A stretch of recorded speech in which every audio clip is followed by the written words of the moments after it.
Hi guys, it's Nunu and I'm here with you in Frequently Asked Questions, FAQ 50 points.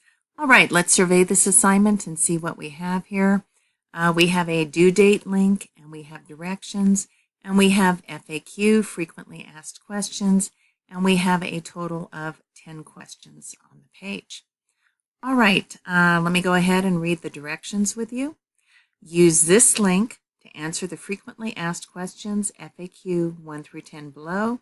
Number your responses to the FAQ 1 through 10 and submit them in this assignment. Okay, so I'm clicking on the link now.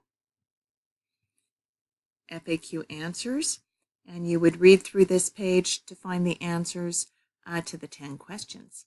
All right, let me click on the back arrow so we're back into the assignment. And let's click on the due date so we're aware of it. Okay, FAQ due date. Submit this assignment by 11:59 p.m. on Sunday. If you think you will not meet this due date, then come over here to inbox, email me, have a conversation with me, let me know what's going on, and I'll do my best to help you.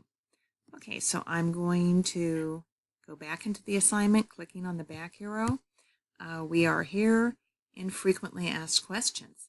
Now, if you have any questions or concerns, I'm here in inbox.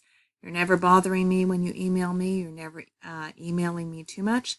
If an assignment is not clear to you, email me as many times as you need to. Okay, let's get going on this assignment.